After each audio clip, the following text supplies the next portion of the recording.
much known biologically about the life of Srila Baladeva Vidyabhusana. Our Vaishnav historians put him as being born around 1720, so 18th century. And I can say that confidently only because I made extensive notes beforehand. So I am one of those people who, when it talks about centuries and the actual date, why is it different? You know, we have like 18th century, but it's 1700s. But I can confidently say 18th century because I wrote it in my notes. So we have Srila Baladeva Vidyabhusana, and he's born in the town of Balasore, a small village in the district of Orissa near Remuna. Remuna, of course, as we already spoke about, is the town where Madhavendra Puri gave his life in service. So Madhavendra Puri starts his service in Vrindavan, establishes the deity of Gopal on top of Govardhan Hill, and then he has to go and get special sandalwood for Gopal. And then he goes and he finds Remuna and the deity of Gopinath. This deity of Gopinath steals sweet rice for him and becomes known as Kir Chor Gopinath.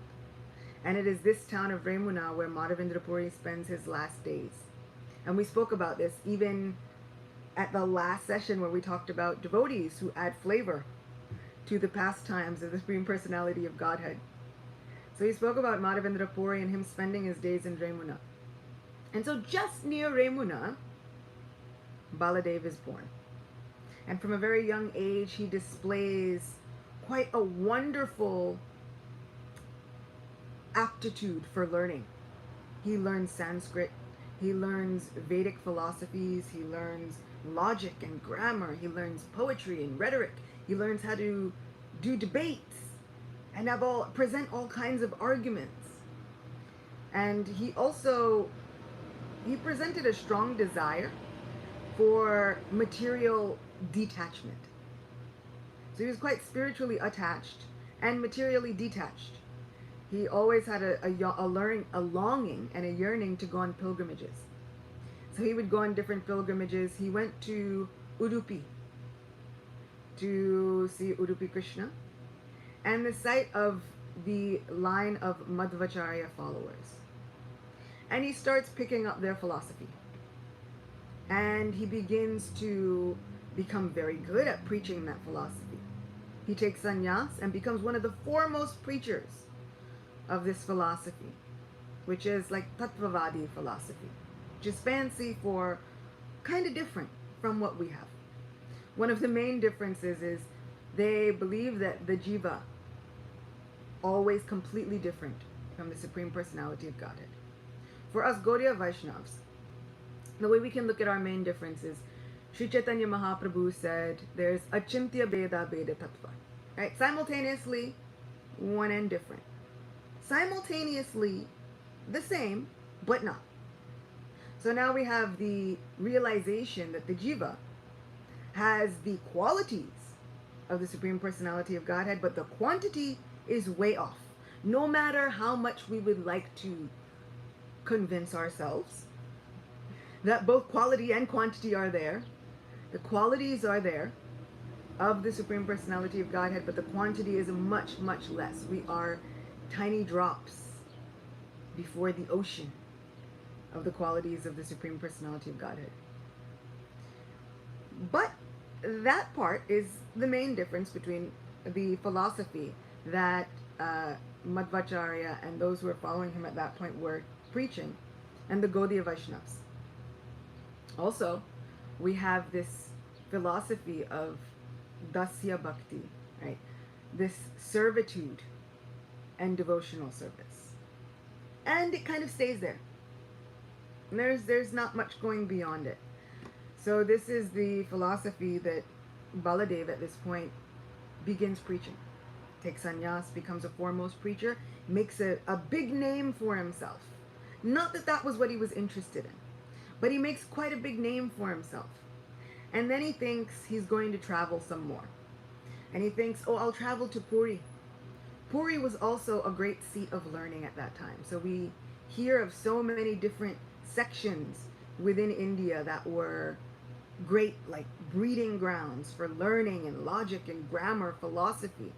Navadvip Nadia was a big seat of learning, which is how Nimai Pandit became such a renowned name. Right? So we have Nimai Pandit in Nadia, but in Puri there is Sarvabhauma Bhattacharya. Sarvabhauma Bhattacharya, which will need a whole session just to speak about him. He is quite pivotal in the pastimes of Sri Chaitanya Mahaprabhu.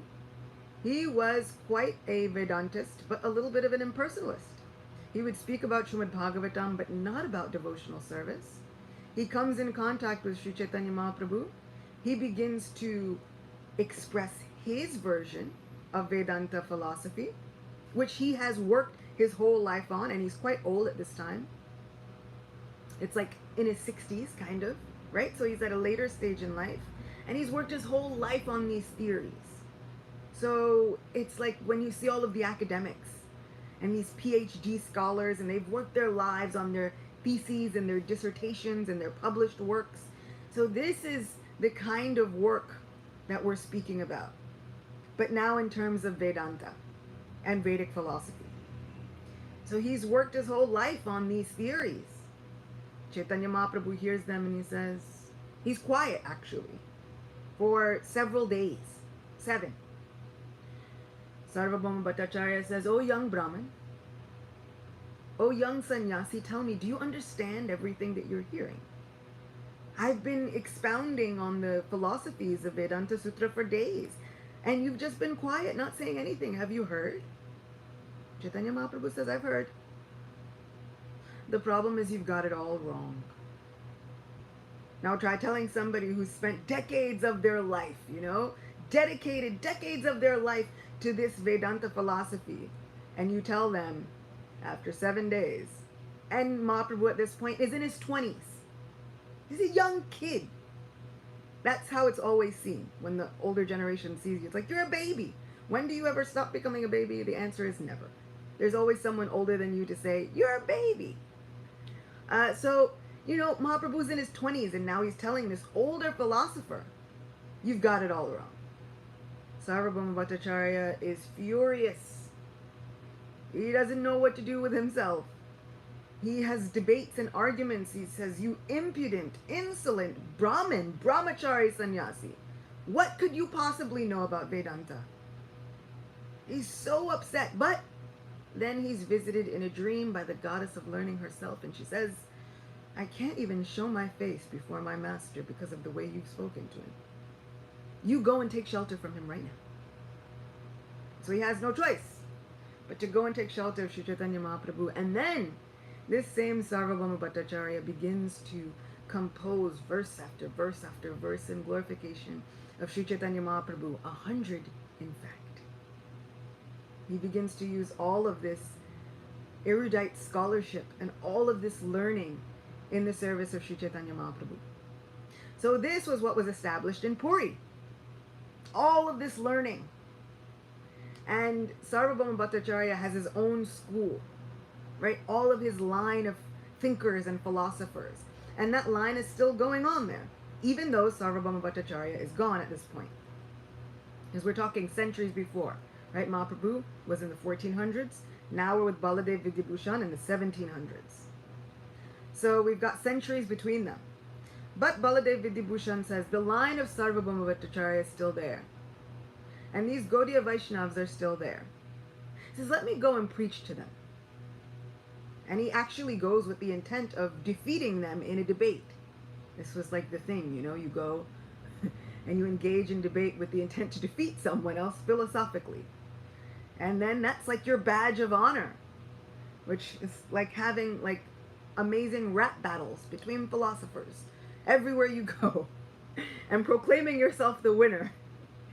And everybody else proclaims you the winner as well. So Baladeva Vidyabhusana goes, and there's a very, very humble devotee, Gaudiya Vaishnav, by the name of Radha Damodar Prabhu. And Radha Damodar Prabhu is in the line of Rupa Goswami, as we all are.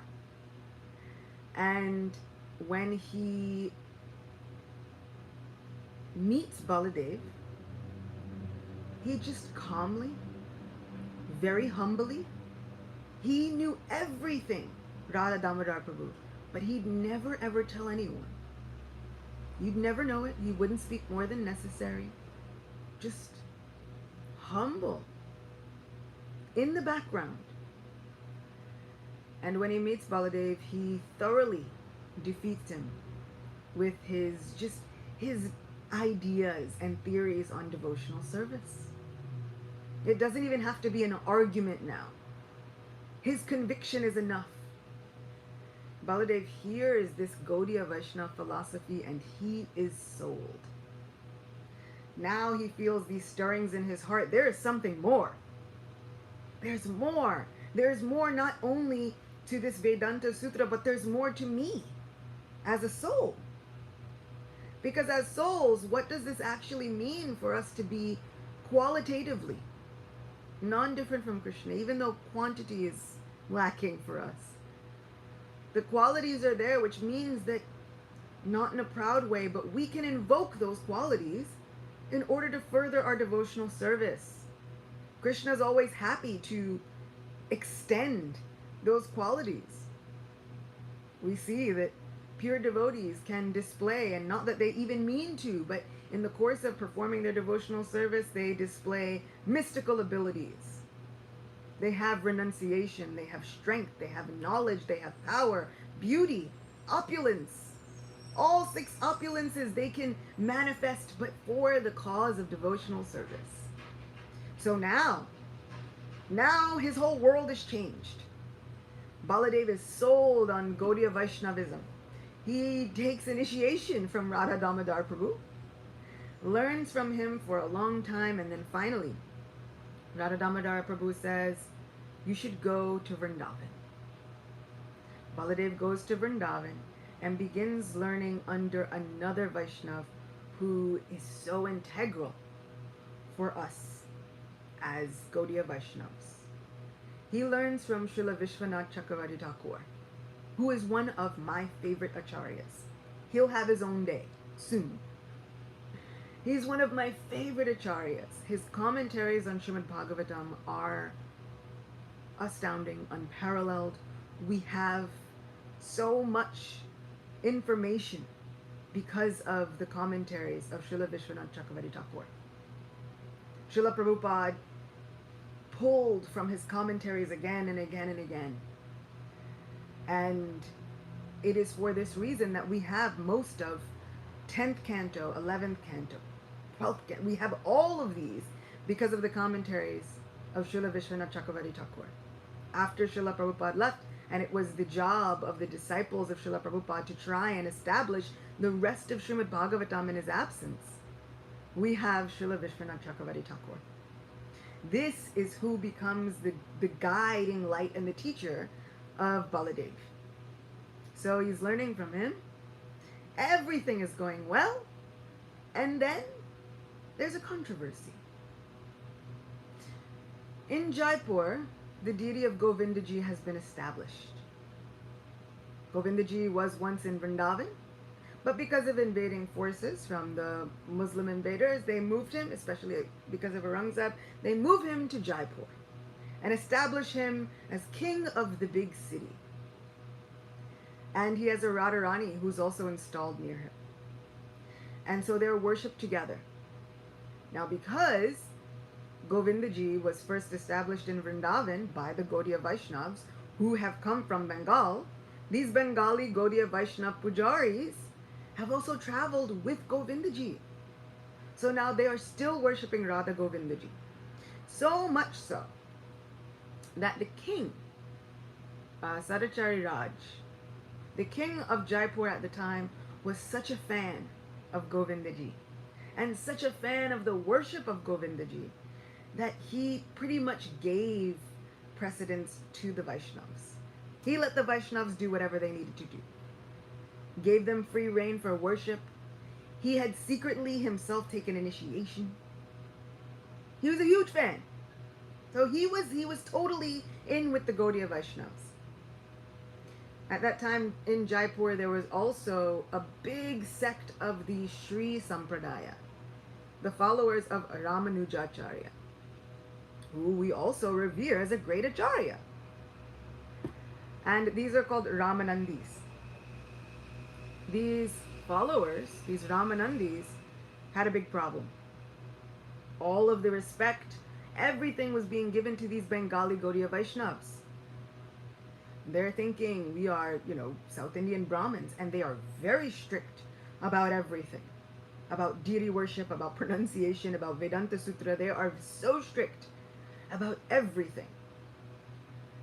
So they begin to present an argument.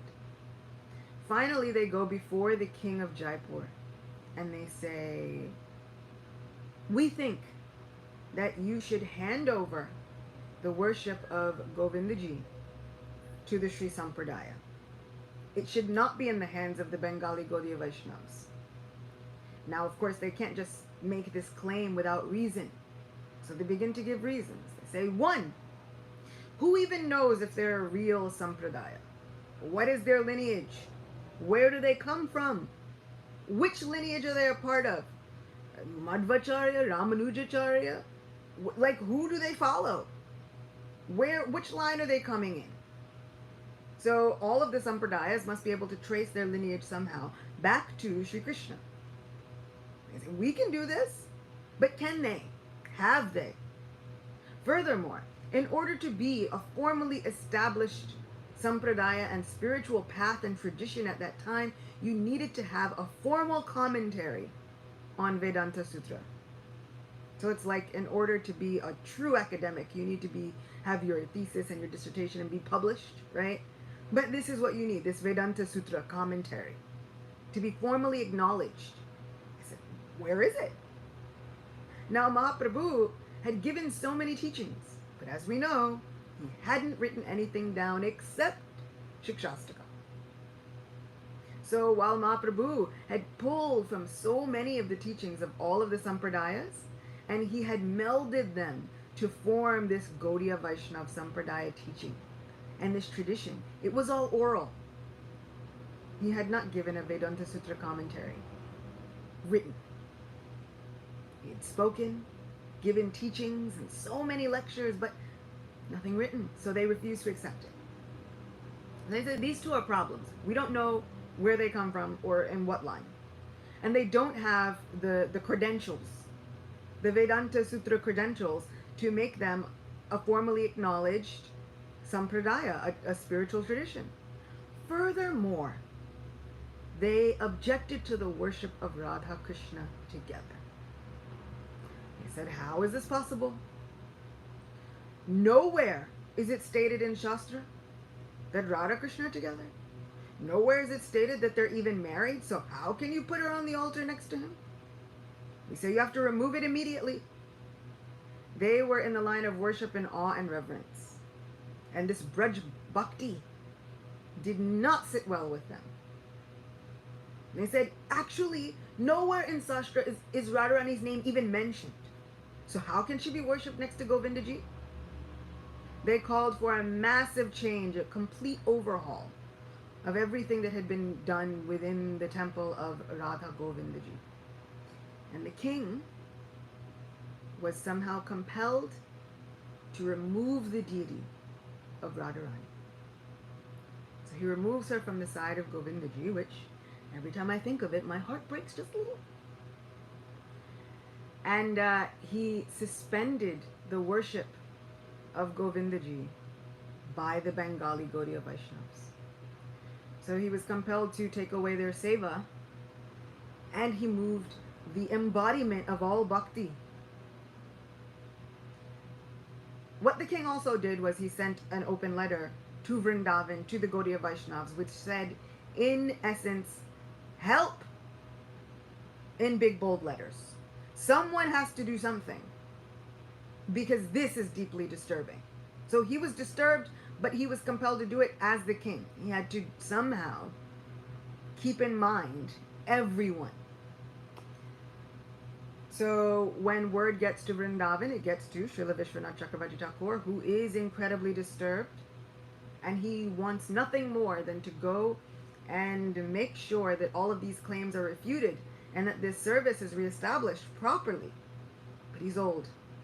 He says, I can't make this trip, this journey, and to go and engage in all of these debates and arguments. That phase of my life is past.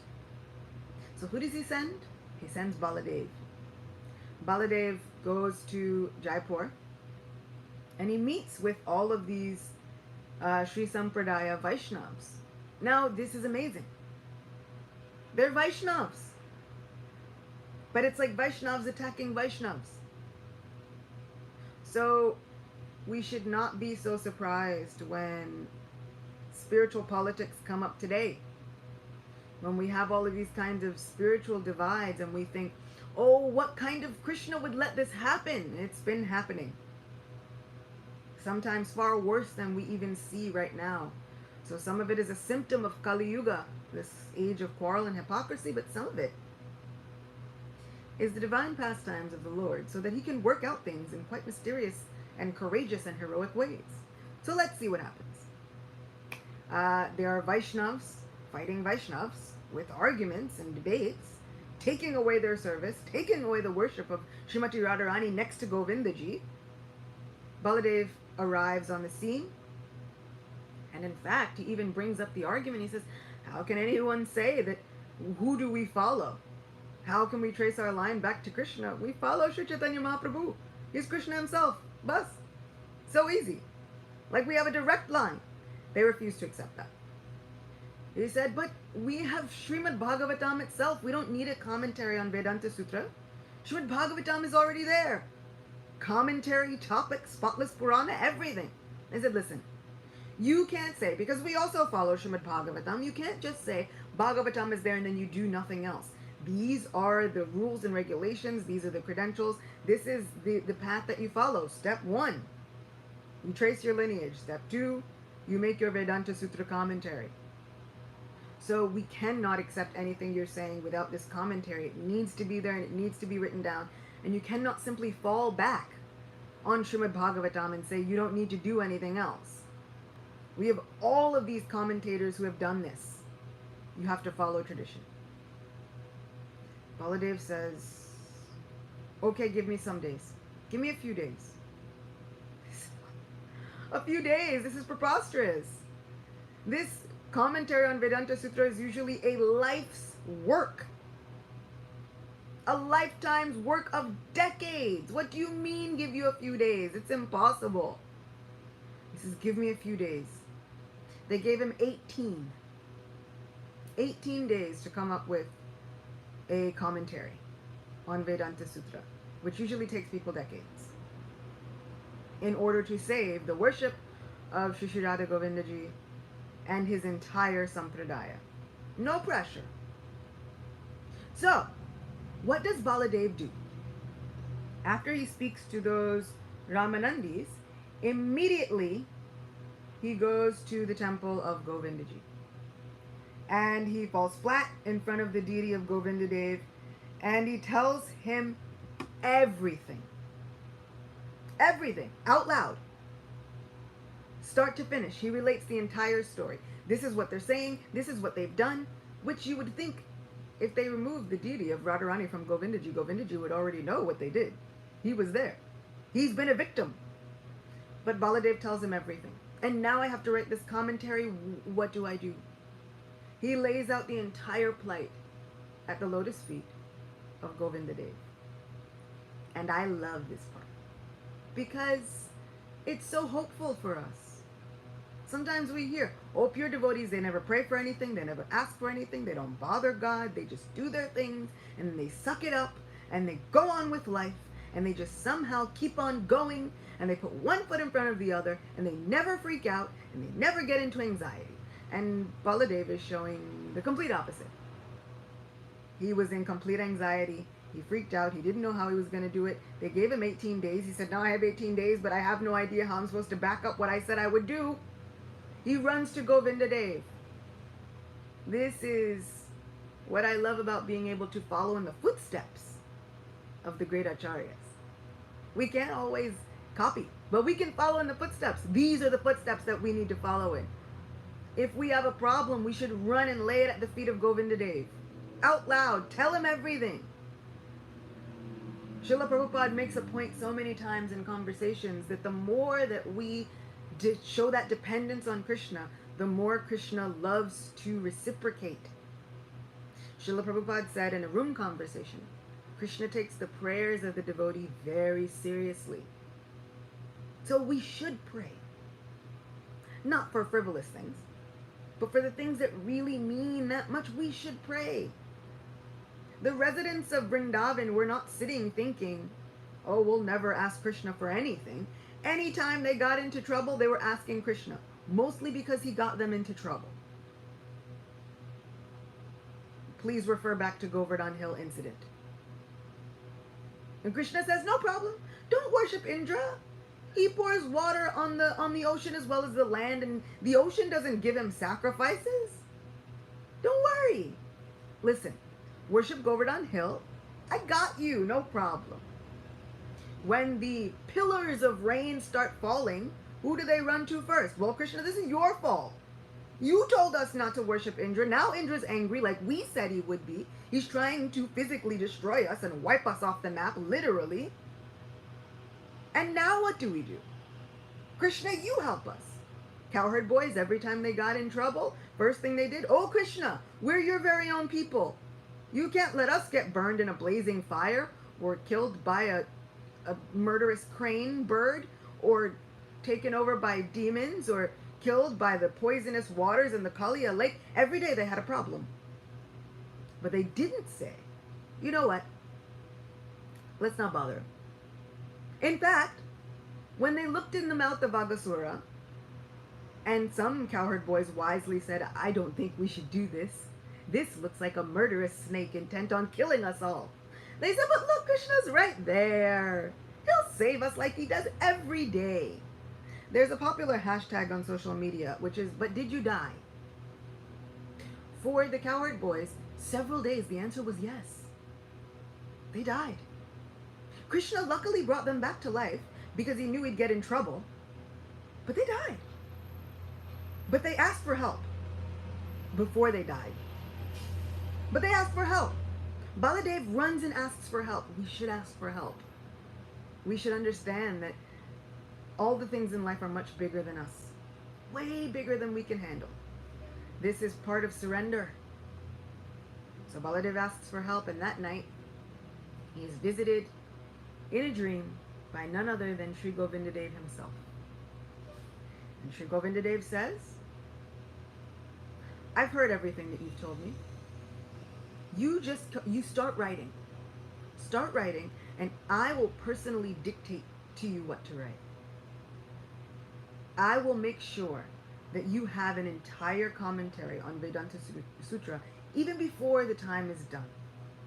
And if you're worried that anybody will present an argument or find a flaw, no one will be able to find a flaw in your commentary because it will be personally composed and compiled by me. You just start writing. I'll take care of the rest. This is Krishna. Why wouldn't we want to ask for help from somebody like that? Who has the power to say, okay, you just do what you have to do. I'll take care of the rest. Baladeva wakes up. He is enthused and enlivened by this dream, rightfully so. He begins writing as fast as he can. Krishna dictates, Baladeva writes, and he writes, and he writes, and he finishes it even within a shorter amount of few days than 18.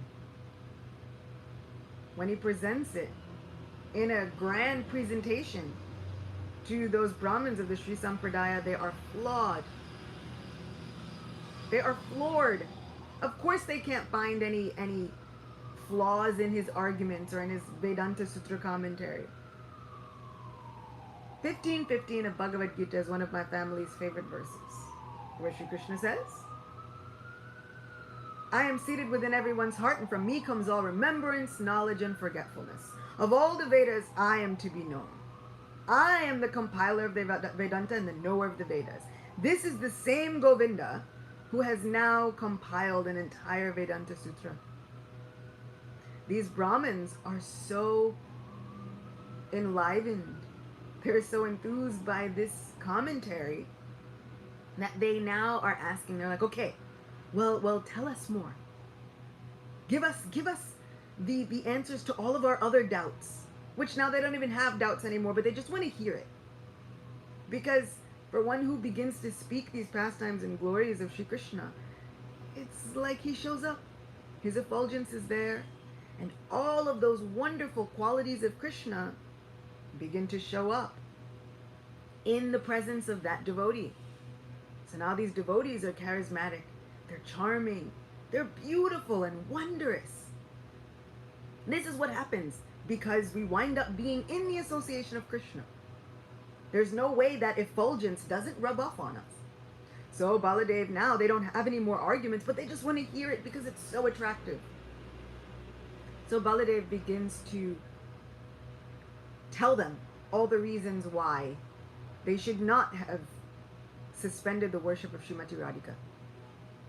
He says, in fact, of course she's mentioned in Sastra. And he brings up a verse from the 10th canto of Srimad Bhagavatam. And this verse from the 10th canto, chapter 30, text 28, says, certainly this particular gopi has perfectly worshipped the all-powerful personality of Godhead, Govinda, since he was so pleased with her that he abandoned the rest of us and brought her to a secluded place. Now, of course, the gopis are speaking to one another in the midst of the rasa dance where they've been left unceremoniously by Govinda. But the word used is anyaradito. In the purport, Srila Vishwanath Chakravarti Thakur explains that the word araditaha refers to Srimati Radharani. He comments, the sage Shukadev Goswami has tried with all endeavor to keep her name hidden, but now it automatically shines forth from the moon of his mouth. That he has spoken her name is indeed her mercy, and thus the word araditaha is like the rumbling of a kettle drum sounded to announce her great good fortune. Not only is this verse beautifully extolling the glories of Srimati Radhika, even in a hidden way, but it's also extolling the glories of Srila Vishwanath Chakravarti Thakur, the guru of Baladev. So he speaks that verse. He says, so Radharani is there? How can you say she's not there? How can you say that Radha Krishna, since they're not married formally, according to your standards, that they shouldn't be worshipped in the same room? Because that's what they said. They can be worshipped in separate rooms, but not together on the same altar. What kind of propriety is this? I said, how can you say they're not married? Of course they're married. They are one soul in two transcendental bodies. They're never even separated from one another. Their potency and their power cannot be distinguished from one another. They're forever intertwined. But if you need proof, he cites one pastime, which is one of my favorite pastimes, because it's really sweet. And I think growing up as a Vaishnav kid, you always kind of wonder what's happening with Radha Krishna. She loved him, and then he left. And then and then he marries a whole bunch of people, but her name is never really formally listed. Like, what's happening? So he cites one pastime. Once Brahma comes and steals all the boys and calves. Krishna looks for all his friends. I don't think he looked very extensively, but this is more a quality of being a boy. I have nephews, and whenever you ask them to look for something, they look around. They say, I can't find it. Sometimes I wonder, did he look that long? But he looked for them, and he couldn't find them. And so he thinks, I can't go back home without them. But the perks of being the Supreme Personality of Godhead are, when you can't go back home without all of your friends and the animals that you were given charge of, which number in the millions, he can expand himself as every single one of them. Problem solved. Home before nightfall. So he expands himself as all of the gopas and all of the calves. It is during this year he maintains this disguise for a year, and every home, every barn, every goshala has Krishna as at their heart, as their son, as their worshipable, dearmost family member. He fulfills the desires of every single mother in Vrindavan. So, it is during this time that Gargamuni, the great Acharya, who was present at the name-giving ceremony of Krishna, he gives all of them great advice. He's given them advice on loads of things, including Ekadashi fasts and others. Gargamuni arrives during this year and he tells all of the gopas, he says, "Oh, elderly cowherdmen, your daughters who have all come of marriageable age, now it would be a really good time to look for matches for them." They think, "You're right. This is actually a perfect idea. You've said correctly." So now they match up all of their young gopis with all of the young gopas. And then they get them married, Radharani included. And now all of the gopis marry none other than Krishna, because all of the gopas were missing. Baladeva says, "So how can you say they're not married? They were married right then. And they're always together." The Sri Sampradaya happily accepts all of his arguments. These Ramanandis accept his arguments so much. They loved them all so much that they immediately said, "Please accept us all as your disciples. Can we reinitiate? Can we take reinitiation from you right now, please?" Thinking, as a person, it would be very difficult for me to stay humble in a situation like that. You've done this whole big thing. You've written a commentary. You've gone on a marathon of writing academic Vedic sutras and commentaries and literatures that will be around for the end of time. You've given all of these extensive arguments, and now all of these people are not only singing your praises, but they're saying, "We'll take initiation from you right this moment." Baladeva says, "No." Humbly, he says, "No. You were already Vaishnavas. You were already in a bona fide sampradaya, and if I reinitiate you, that would be a show of disrespect to the Sri Sampradaya. It has a bona fide spiritual lineage, and it has bhakti yoga. In the line of in dasya, you have servitorship in bhakti yoga. Don't give that up, and don't make me commit an offense towards the entire Sri Sampradaya." He refuses.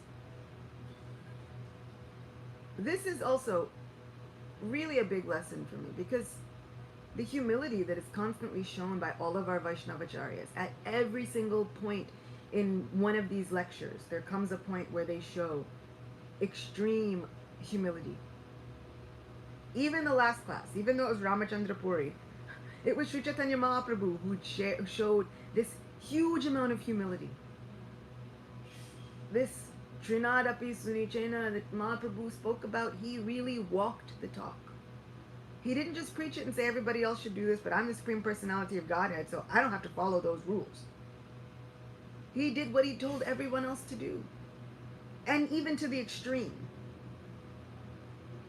Baladeva is given the title Vidyabhusana, one who has knowledge as his most divine ornament. And he decides, he's like, he's just gonna keep his quiet life. He winds up writing so many philosophical books and expounding on Vedic literature, but he doesn't even talk about himself so much. So we don't even have biological information because he doesn't talk about himself that much. This is the humility of the great Vaishnavacharyas. He reestablishes the worship of Govindaji. They bring back Radharani in a grand ceremony. The king asserts the service back to the Bengali Gaudiya Vaishnavas, and everybody is happy with it.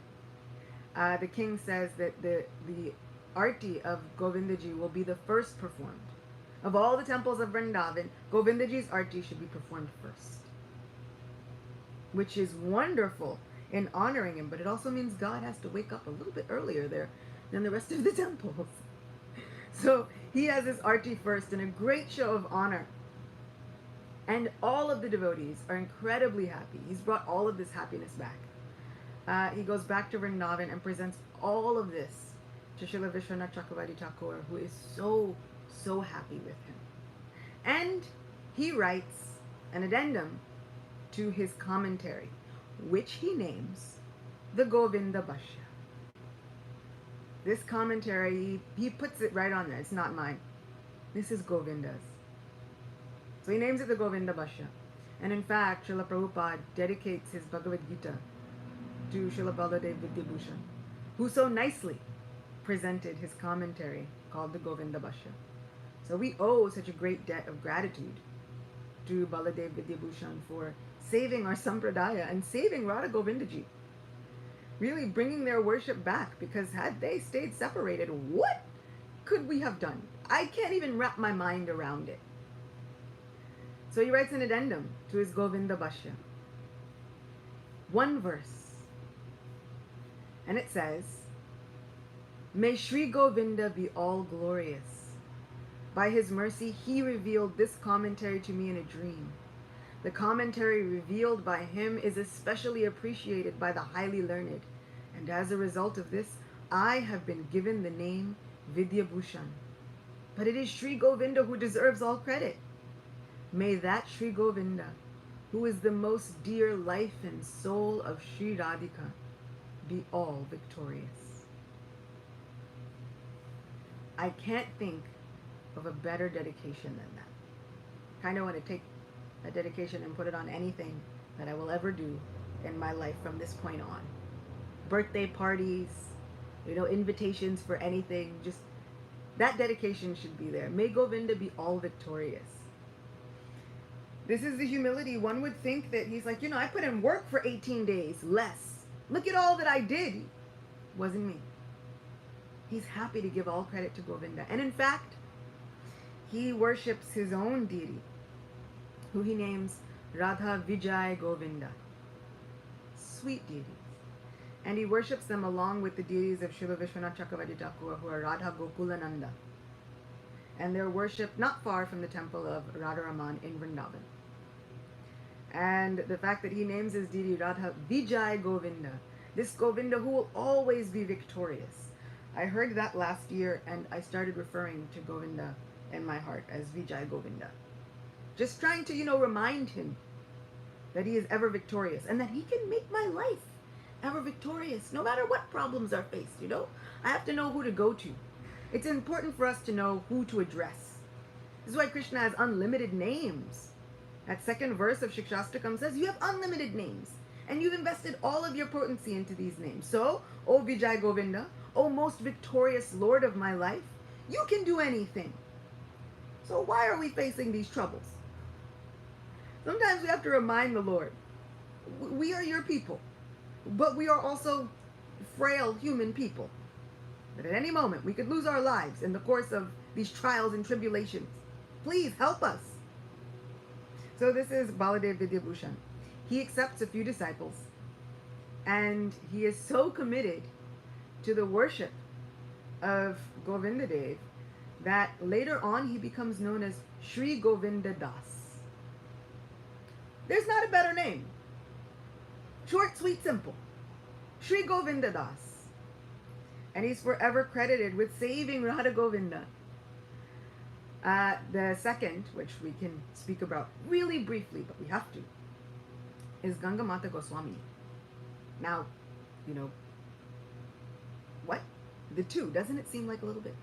But Gangamata Goswamini was not originally a Swamini. She was a princess of Bengal, and her name was Shachi Devi. And she was a princess who actually, she refused to marry because she was so attached to Krishna. And then when her parents passed away, she ruled the kingdom for some time because there was no one else left to rule. So she ruled, even though she had no real attachment to it. She was always engaged in thinking about Krishna, and particularly she was attached to the worship of Govindaji, common thread. That same Govindaji in Jaipur, she was so attached to him. She was a disciple of Haridas Pandit, not our Namacharya, but a different Haridas Pandit, who was a very famous pundit at the time within Vrindavan, and he would often tease her because she was very given to bouts of renunciation. Sometimes she wouldn't eat, sometimes she wouldn't sleep, sometimes she would just wear rags, but she's royalty. And so sometimes he would tease her. Oh, you can't keep those fasts. What do you do? Like, and she would take it as a personal challenge. And then she would fast even more. And so sometimes they'd say that she was looking like undernourished and very skinny, but she would just fast. She would give discourses on Srimad Bhagavatam. And she would tell the pastimes of Krishna. And people loved it. Of course, when I was researching, I was praying to her constantly. Woman after my own heart, or actually I'm after her own heart, like if I could just. But she would give discourses on Srimad Bhagavatam and the pastimes of Krishna, and people loved it. And so she gained a following which she also did not want. And so how is it that she could have had the name Gangamata Goswamini? Because her name was Shachi Devi. And an interesting, very short story is that once on Ganga Dashera, the advent of the appearance of Ganga Devi, which was yesterday, she had a yearning to bathe in the Ganga. But she was unable to. She goes to sleep where she is. The Ganga overflows its banks, does whatever it does, makes its own course to her ashram, goes into her ashram, is able to, like, it's like a pleasant flood. Not even like a harmful flood, but a pleasant flood. Pleasant enough that this current of the Ganga now picks her up from where she is in her ashram, carries her along her current, and then drops her off at the feet of Lord Jagannath,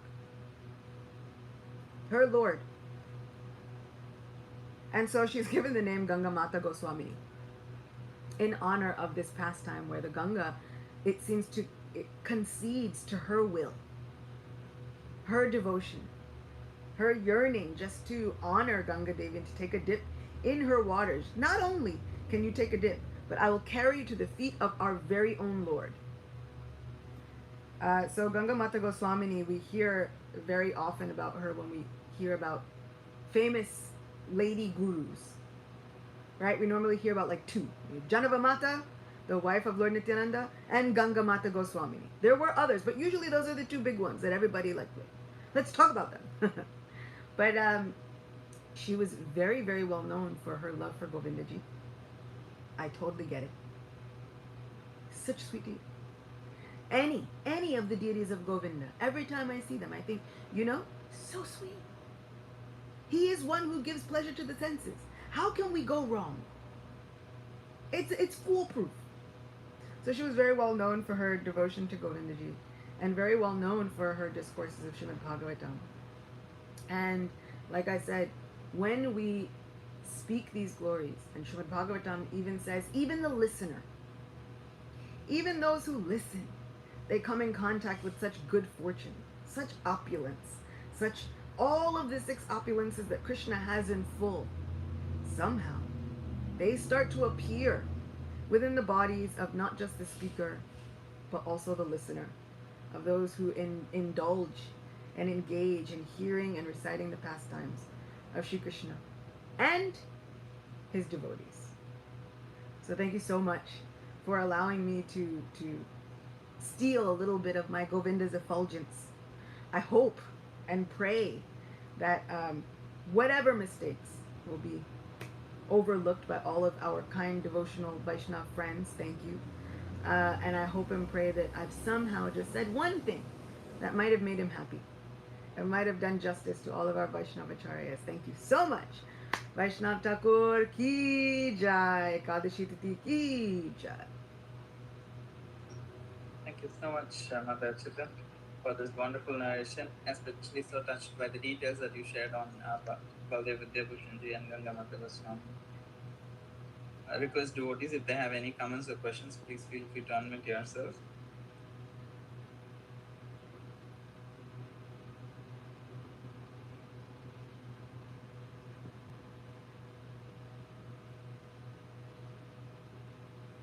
I I specifically like was very touched by when you were narrating about Baldev Vidyabhushan, how he was praying. That is that like he went and prayed to Govinda. That how we open up of whatever problems we have to the Lord. So it was very helpful. I really thank you for that point. I'll be carrying it with me, trying to follow. Thank you so much. Thank you everyone on this auspicious Ekadashi day. Oh wait. Yeah, here there is there.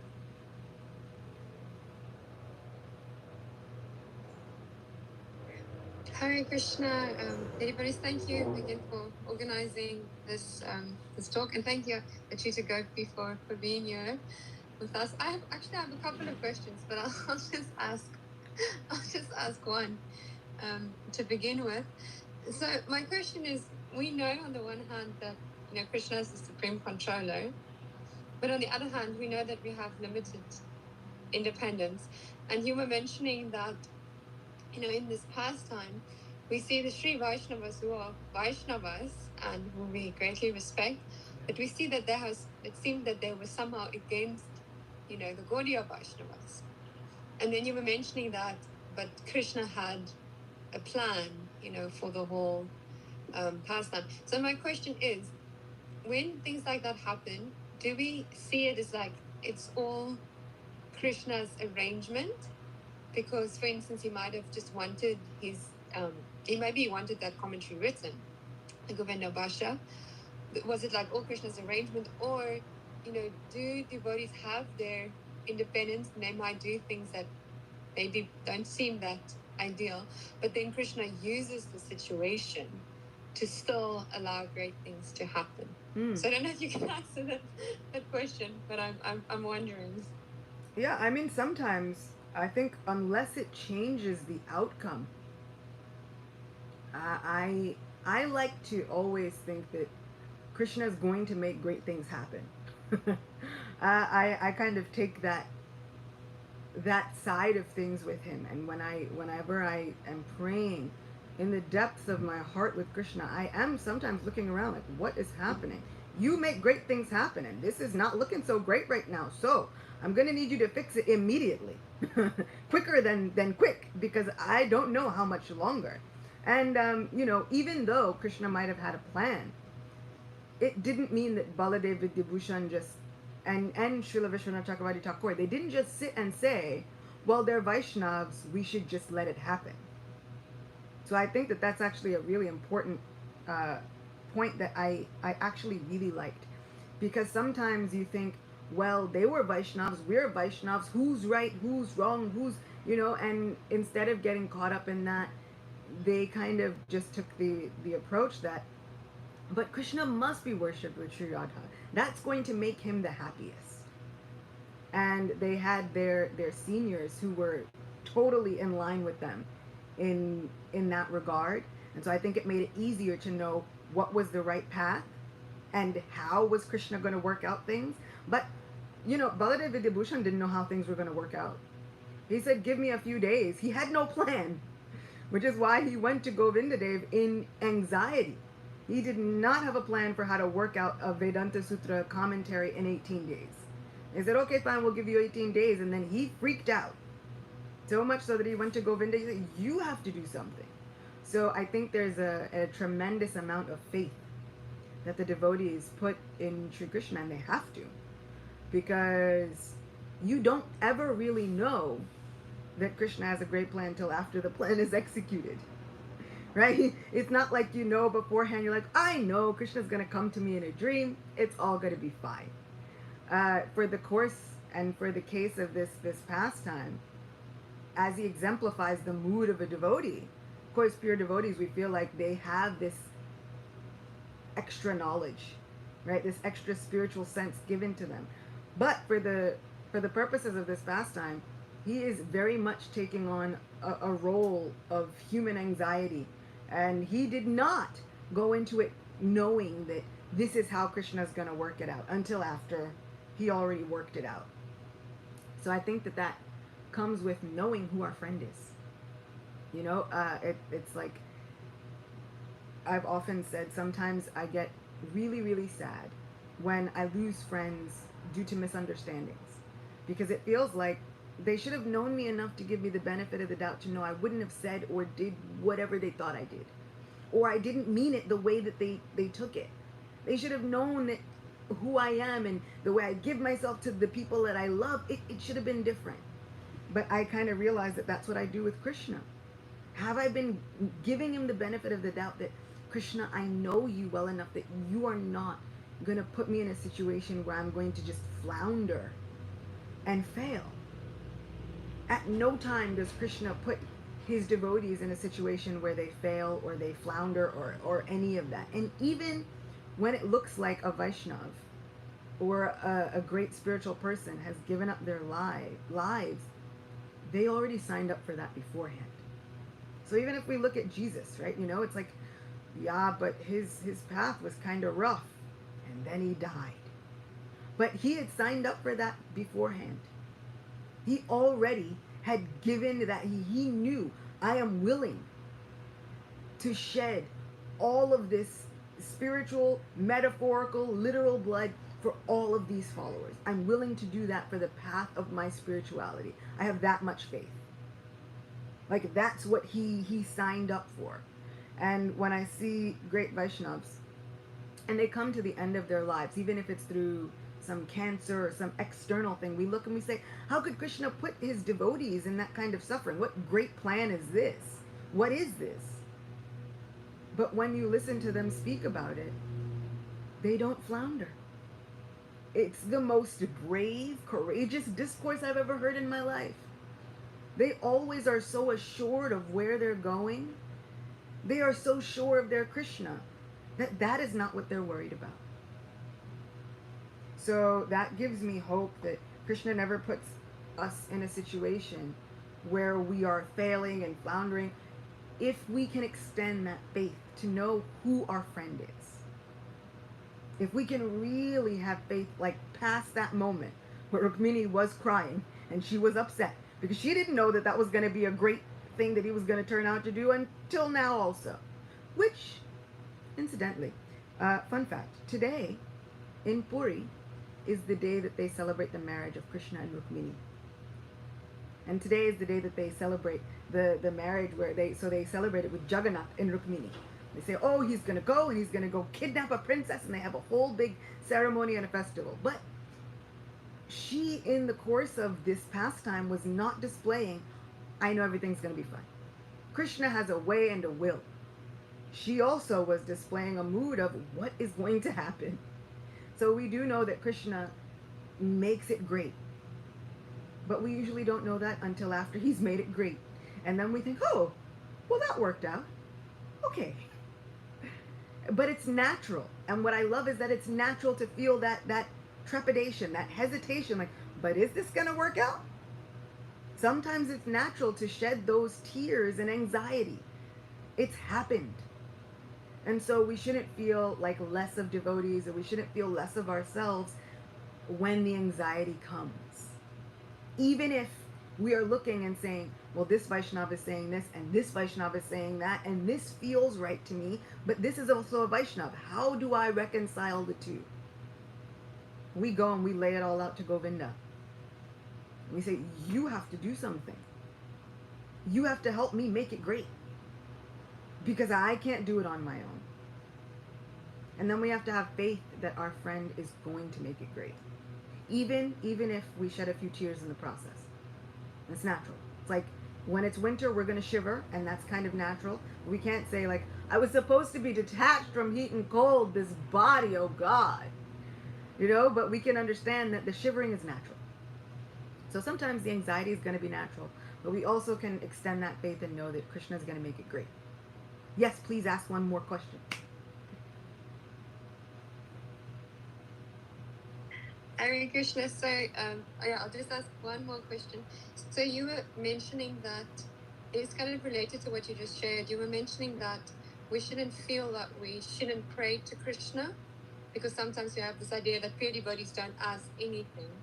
But then you said we shouldn't ask for things that are frivolous.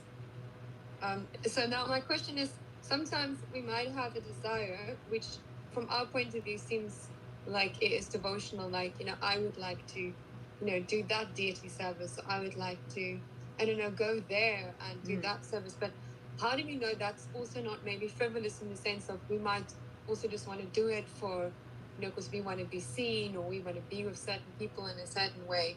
So how can we distinguish between like the frivolous and the non-frivolous desires? And is there any place to ask Krishna for things, even if we know maybe my intentions aren't this pure, but I still want it?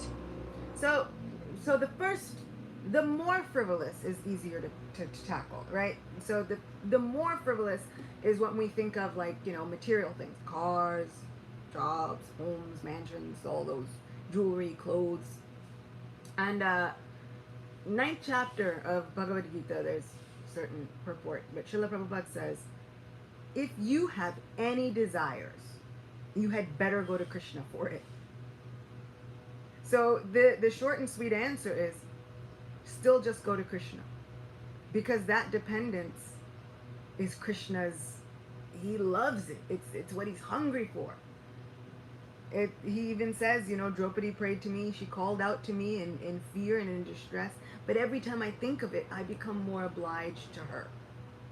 I become more in her debt, thinking about how she called out to me. Normally it would be she would be in his debt because she needed help. But no, he says, her depending on me, I'm more and more in her debt, even every time I think about it. So that's what Krishna is hungry for. So it's a little bit easier to tackle, like, the idea of the materially frivolous things, right? All those things. If you have any desires, really you'd better go to Krishna for them rather than anyone else anyway. Srila Prabhupada makes that point very clear. The other thing is, I tend not to look at seva as a frivolous request. I try to look at seva as, where does it come from? Nectar of Devotion says that any impetus for devotional service that even arises within the heart is a manifestation of Lord Balaram. So as Lord Balaram is the paraphernalia of Sri Krishna, and he'll manifest as all of Vrindavan, he'll manifest as shoes, a bed, an umbrella, a canopy, a chamara, whatever he needs. He also manifests as the desire for devotional service in the heart of the devotee. So this is a direct manifestation of Lord Baladeva.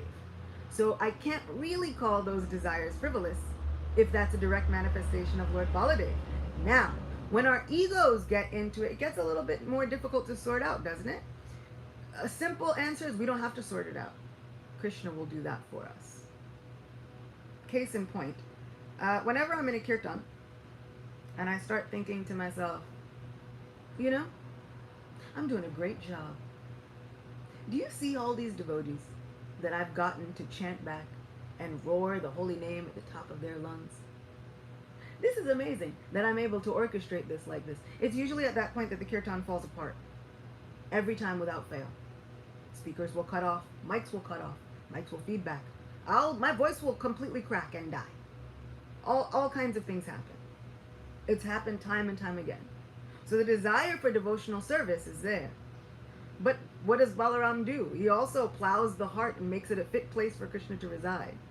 So he knows how to sort out all of the egotistical ideas and conceptions that we have for ourselves. Because the minute we start thinking, look at how great I'm doing, Lord Balaram says, oh, okay, watch. And as Adi Guru, he has a way of rooting out with that plow, And it's never comfortable, but he has a way of rooting it out so that we remember who's really in charge. That, oh, wait, this is Nam Prabhu, this is not me. This is only Nam Prabhu and Govinda. And I had better remember it if I want to keep my voice. One of my kirtan gurus, and he was also like my kitchen guru, Sri Kanta, he used to say, if I'm not here to do it, then somebody else will do it. If Krishna doesn't use me, he'll use somebody else. And that's not to say that if I don't show up for my service, somebody else will show up. What he meant was, just as easily as Krishna gave me this opportunity, he can revoke that energy and give it to someone else. This is all just manifestation of Krishna's qualities, right? What do we actually have in quantity? Nothing. He's the ability in man. So all of that ability, everything we have is a manifestation of Krishna's energy, sparks of his splendor. And just as easily as he's given us that spark, he can give it to somebody else. So the easiest answer is sometimes we'll get so caught up in our minds that really what we want to do is our service. If we can do our service and constantly pray to Balaram, we can pray to Krishna and say, you know what, I know that you are taking care of the ego side of things. You'll keep my heart the way it's supposed to be. All I can do is my devotional service. And that's where it comes into, we get to perform our actions and not be attached to the results. It's also very difficult, but Balaram finds a way to help us with those, kind of yanks away all of the things that are unnecessary.